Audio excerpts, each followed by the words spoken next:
செயல்பாடுங்கிறது அவருக்கு தெரியலைங்கண்ணா. அவரு சொந்த இதுல அவர் ஆட்சி பண்ணல. திமுக ஆட்சி எதுக்குடா ஓட்டு போட்டோன்னு இருக்கு எல்லா ஜனங்களுக்கு. மாற்றம் வரணும். கண்டிப்பா அந்த கொம்பனுடைய ஆட்சி கண்டிப்பா மாத்தி காமிக்குவாங்க மக்கள் இந்த எம்பி எலெக்ஷன்ல.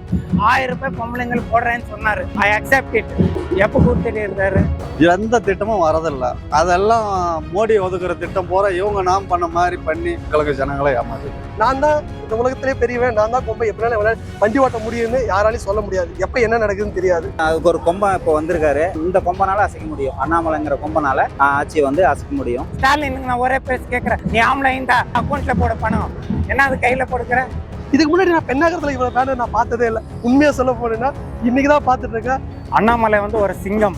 எல்லா கட்சி மாதிரி அண்ணாமலை கிடையாது. இது வரைக்குமே அது ஒன்றும் பண்ணது கிடையாது. நாங்களே எத்தனையோ இடத்துல இவங்கெல்லாம் டோல்கேட்லாக வீடு போதன்ட்டுன்னு எல்லா இதுக்கும் போய் வந்தாச்சு. சரிங்களா, அவங்க கேட்டால் இந்த இடம் அந்த இடம் தான்றாங்க. அதனால சரி இவரோட செயல்பாடு எப்படி இருக்குன்ட்டுன்னு இவரை பார்க்கலான்ட்டுன்னு முயற்சி பண்ணி இதில் இறங்கியிருக்காங்க. அவருக்கு செயல்பாடுங்கிறது அவருக்கு தெரியலைங்கண்ணா.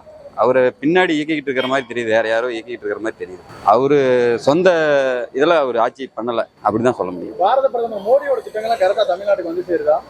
அது பண்றாங்க. இங்க இவங்க ஸ்டிக்கர் ஒட்டிக்கிறாங்கன்னு சொல்றாங்க. அவ்வளவுதான் தெரியும் நம்மளுக்கு. உதயநிதி ஸ்டாலினை பத்தி நீங்க என்ன நினைக்கிறீங்க? அவரு புதுசா இருக்காரு. அவரு எதுவும் கரெக்டா பண்ண முடியல அவரால். 2 ஆண்டு திமுக ஆட்சி அவங்க சொன்னதை எதுவும் நிறைவேற்றல. சொன்னது என்ன சொன்னாங்க எல்லாமே அப்படிதான் இருக்கு. இப்போ என்ன எதுவுமே ஆகலையே. என்ன கொடுத்துருக்காங்க, என்ன நடந்திருக்கு? ஒண்ணுமே இல்லை. அவங்க சொன்ன வாக்குறுதி எதுவுமே காப்பாற்றல. திமுக ஆட்சி எதுக்குடா ஓட்டு போட்டோன்னு இருக்கு எல்லா ஜனங்களுக்கும். மாற்றம் வரணும். அண்ணாமலை வரணும். மக்களுக்கு நல்லது பண்ணி மக்கள் மனசுல இடம் பிடிச்சி அவங்க ஜெயிக்கல. அவங்க பணத்தாலையும் அவங்களோட இந்துக்களுக்கு எதிரான பிரச்சாரத்தினாலையும் மைனாரி ஓட்டு வாங்கி அவங்களுக்கு எதிராக இந்துக்களுக்கு பணத்தை கொடுத்து ஜெயிக்கிறாங்க. பணம் கொடுத்து தான் ஜெயிக்கிறாங்கன்னு சொல்றீங்களா? பணம் கொடுத்து தான் ஜெயிக்கிறாங்க. அவங்களோட இப்போ திமுகவுக்கு ஓட்டு போட்டதோ இல்லை திமுக கட்சிக்காரங்களே பர்சனலாக போய் பேசுனீங்கன்னா அவங்க அதில் ஏதாவது ஒரு ஆதாயம் அடையிறதுனால மட்டும்தான் அதில் இருப்பாங்களே ஒழிஞ்ச அவங்களுடைய கொள்கை யாருக்குமே பிடிக்காது. இப்போ அவங்க சாமி கும்பிடுவாங்க, மாலை போடுவாங்க, எல்லாமே பண்ணுவாங்க. ஆனால் திமுகவில் இருப்பாங்க.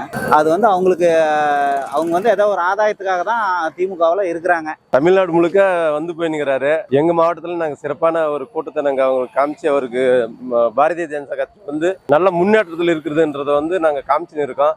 ரொம்ப நல்லா இருக்குங்க. நம்பகத்தன்மையா இருக்கு. அவங்கள பார்க்கலான்னு தான் நாங்க கர்நாடகாவில் இருக்கோம். கர்நாடகால இருந்து இங்க பார்க்க வந்திருக்கோம். அண்ணாமலை ஒரு சிங்கம். எல்லா கட்சி மாதிரி அண்ணாமலை கிடையாது. அண்ணாமலை ஐபிஎஸ்க்கு ரிசைன் பண்ணிட்டு கர்நாடகாவில் எங்களுக்கு சிங்கமலை ரொம்ப நல்லது பண்ணுறது. ஒன்றும் பிரச்சனை இல்லை. அவரோட இது செயல்பாடு ஃபஸ்ட்டு ஸ்டார்டிங்லேருந்து நான் பார்த்துட்டு தான் வரேன். அதனாலே நான் இதுக்காக வந்துட்டேன். ஏன்னா இவரோட நல்லது எது பண்ணுறா அப்படின்ட்டு நல்லா பார்த்துட்டு தான் இருக்கேன். எதுவுமே சில இது அவங்க கரெக்டாக பண்ண முடியல. அவங்களால நிர்வாகத்திறன் இல்லை, அவ்வளோதான் சொல்ல முடியும் சுருக்கமாக. அவர் சொல்லிக்கிட்டே இருக்க வேண்டியதானா? கண்டிப்பாக இந்த டைம் இல்லைனாலும் அடுத்த டைம் நெக்ஸ்ட் டைம் இவர் தான் கண்டிப்பாக வருவார்.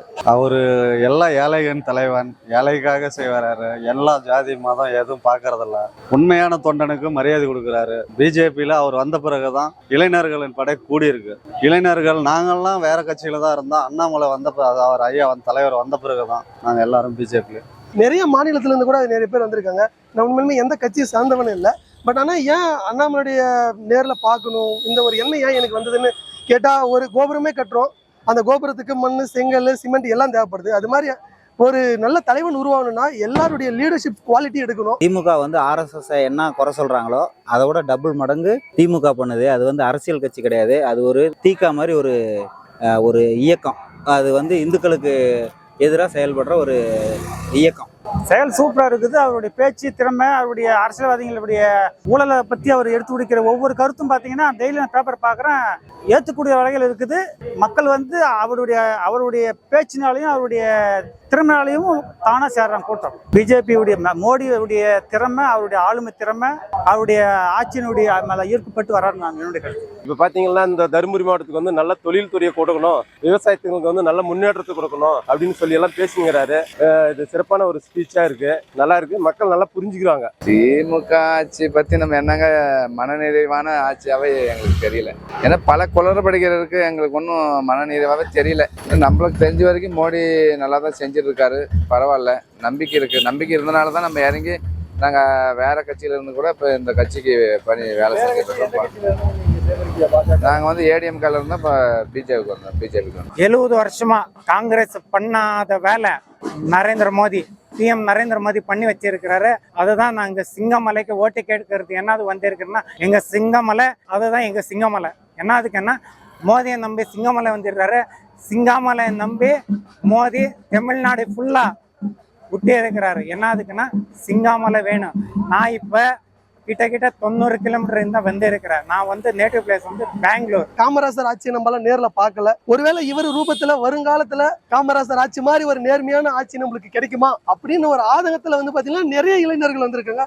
இதுக்கு முன்னாடி நான் பெண்ணாகரத்துல இவ்வளவு பேனர் நான் பார்த்ததே இல்லை. உண்மையா சொல்ல போனேன்னா இன்னைக்குதான் பார்த்துட்டு இருக்கேன். இப்ப ரீசனா நடந்த அந்த மழை வெள்ளத்துல எல்லாம் வந்து எத்தனை பேர் பாதிக்கப்பட்டாங்கன்றதெல்லாம் உங்களுக்கு நல்லாவே தெரியும். அதனால அப்ப வந்து மக்கள் என்ன பேசிக்கணுங்கன்றது வந்து தமிழ்நாட்டு மக்கள் எல்லாமே நல்லா சிறப்பா புரிஞ்சுங்கிறாங்க. அதுக்கு சரியான பாடமா வந்து இந்த எம்பி தேர்தல் வந்து தமிழ்நாட்டு அனைத்து மாவட்டத்துல இருக்கிற மக்கள் வந்து காமிக்குவாங்கன்றது என்னுடைய நம்பிக்கையா இருக்கு. அது வந்து அந்த கொம்பாட்சி வந்து மக்கள் தான் வந்து இப்ப வந்து மாத்தி காமிக்குவாங்கன்றது வந்து எல்லாருக்குமே தெரியும். அப்படியெல்லாம் பேசக்கூடாது. அவரு கண்டிப்பா வந்து அந்த கொம்பனுடைய ஆட்சியை வந்து கண்டிப்பா மாத்தி காமிக்குவாங்க மக்கள் இந்த எம்பி எலெக்ஷன்ல. நாங்க என்னைக்குமே ஆன்மீக பூமியை தான் நினைக்கிறோம், ஆன்மீக மண்ணை தான் நினைக்கிறோம். நாங்க எப்பயுமே வந்து நாங்க ஆன்மீகத்தோடு ஒப்பிட்டு தான் போறோம். மக்கள் வந்து ஏதோ ஒரு சூழ்ச்சியில வந்து அவங்க ஒரு நம்பிக்கையை வச்சு இந்த மாதிரி ஏதோ ஒரு ரூபத்துல அவங்களை கொண்டு போய் விட்டுங்கிறாங்க. இப்ப மக்கள் தெளிவா இப்ப சேஞ்ச் ஆயின்னு வந்துனே இருக்கிறாங்க. கண்டிப்பா இந்த நம்ம ராமர் கோயில் கும்பாபிஷேகம் முடிஞ்சதுக்கு அப்புறமா இன்னும் நிறைய விழிப்புணர்வு கத்துக்குவாங்க.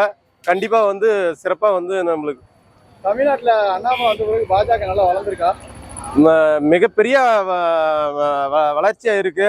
ஸ்டாலின் வேஸ்ட். ஸ்டாலின் எப்படின்னா எங்க கர்நாடகால கொடுத்துருக்காரு இல்லையா காங்கிரஸ்காரரு அமித்ஷா, அது டம்மி. 2 வருஷம் ஆகுது. 1000 ரூபாய் பொம்பளைங்களுக்கு போடுறேன்னு சொன்னாரு. Right, I accept it.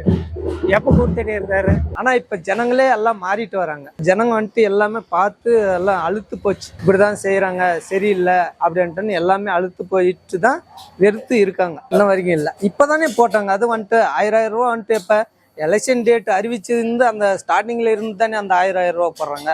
அதுக்கு முன்னே போடுறது இல்லைங்களே.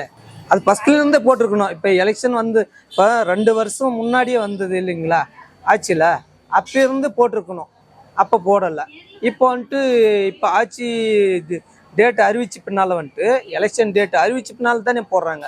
அதுக்கு முன்னே இருந்து போட்டிருக்கணும் இல்லையா. அவங்க ஆட்சிக்கு வந்ததுமே நான் வந்துட்டு அதெல்லாம் போடுறேன்னாங்க. அது போடலை, இப்போதான் போடுறாங்க. அது யோசிக்கணும் இல்லை. அது அவர் அப்படி எல்லா அரசியல் தலைவர்களும் சொல்றது தான். அவங்கவுங்க ஆட்சிக்கு அவங்கவுங்க சொல்றது. ஆனால் ஜனங்க பார்த்து முடிவெடுக்கிறது தானே ஜனங்களோட இது. ஜனங்களுக்கு அண்ணாமலை பிடிச்சிருக்கு, அவரோட செயல்பாடு பிடிச்சிருக்கு, ஐயா மோடி ஐயாவை பிடிச்சிருக்கு, மோடியோட இது பிடிச்சிருக்கு. அதனால நாங்கள் பிஜேபியில் இருக்கோம். மோடியோட திட்டங்கள்லாம் கரெக்டா தமிழ்நாட்டுக்கு வந்து சேருதா? எந்த திட்டமும் வரதில்லை. அதெல்லாம் மோடி ஒதுக்குற திட்டம் போற இவங்க நாம் பண்ண மாதிரி பண்ணி மக்களுக்கு ஜனங்களை ஏமாத்திட்டு இருக்கிறாங்க. ஐயாவோட மோடியோட திட்டம் எதுவும் தமிழ்நாட்டுக்கு வரதில்லை. காமராஜர் ஆட்சியை பத்தி நம்ம எவ்வளவு பேசுறோம். ஆனா காமராஜர் ஆட்சியை தோக்கடிச்ச காலம் தான் நம்மளுடைய மக்கள். நாளை யாருனாலையும் வேற பக்கம் போகலாம், யாருக்கு தெரியாதது. எப்பனாலும் எப்படினாலையும் மாறலாம்.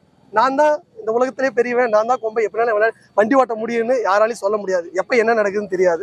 அந்த மோடி அவர்களோட திட்டம்லாம் தமிழ்நாட்டுக்கு ஒழுங்கா சேருதுன்னு நினைக்கிறீங்களா? பிரதமருடைய மோடி திட்டங்கள் வந்து பாத்தீங்கன்னா கர்நாடகாவில் ரீச் ஆன அளவுக்கு எனக்கு இங்க ரீச் ஆயிருக்கான்னு கேட்டீங்கன்னா கண்டிப்பா இல்லைன்னு தான் எனக்கு தோணுது. எதனாலன்னு எனக்கு தெரியல, யார் இதுக்கு தடை போடுறாங்க என்னன்னு. ஆனா ஏன் எல்லாரும் மோதியை விரும்புறாங்கன்னு ஒரு விஷயம் நான் எனக்கு தெரிஞ்ச வரையும் சொல்ல போனோம்னா நிறைய கடை இருக்குன்னு சொல்றாங்க. இப்போ வந்து பாத்தீங்கன்னா எங்க தமிழ்நாட்டிலயும் கடை இருக்கு, இந்தியாவிலேயும் கடை இருக்கிறாங்க. ஆனால் வளர்ச்சியில் பாருங்க இந்தியா எங்க இருக்குன்னு 5வது இடத்துக்கு வந்துட்டாங்க. அதே மாதிரி ஒவ்வொரு நாட்டினுடைய கடன் எவ்வளவு இருக்குன்னு பாருங்க, ஒரு நாட்டினுடைய கடன் எவ்வளவு இருக்குன்னு பாருங்க. அந்த வகையில பொருளாதாரத்துல முதல்ல இருக்கக்கூடிய அமெரிக்கா நாடுடைய கடன் தான் ஃபர்ஸ்ட் இருக்கிறது. அதுதான் அதுக்கு ஒரு கொம்பன் இப்போ வந்திருக்காரு. அதுக்கு இந்த கொம்பனால அசைக்க முடியும். அண்ணாமலைங்கிற கொம்பனால இந்த ஆட்சியை வந்து அசைக்க முடியும். அவருக்கு பின்னாடி ஒரு மீட்டிங் வச்சு, அவருக்கு பின்னாடி ஒரு இதை வச்சு செயல்படுறாரு. அவரோட சொந்த மைண்டு கிடையாது. உதயநிதி ஸ்டாலின் அவரோட செயல்பாடெல்லாம் ஒன்றும் இல்லை. அவர் இப்போ வந்துக்கிறாரு.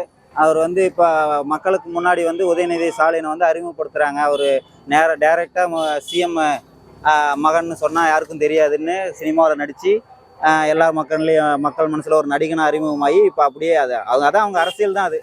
அவர் வேற அதில் ஒன்றும் இல்லை. அக்கௌண்ட்ல இந்த தான் பணம் போடுது. நீ ஆம்பளை ஐந்தா ஸ்டாலினுக்கு நான் ஒரே பேச கேட்குறேன். நீ ஆம்பளை ஐந்தா கட்சி முழுக்கமா கேட்க மாட்டேன் நான். இங்க பாருங்க, நீ ஆம்பளை ஐந்தா அக்கௌண்ட்ல போட பணம். என்ன அது கையில கொடுக்குற? கையில என்ன அது கொடுக்குற? நீ இங்க பாருங்க, நிர்மலா சீதாராமன் நீங்க கொடுத்த MP 1 தான் 2 தான் இருக்கலாம், நாங்க மினிஸ்டர் பண்ணியிருக்கு சென்ட்ரல்ல, அதுதான் பிஜேபி கட்சிக்காரர்கிட்ட இருக்கிற நன்றி. அதுதான்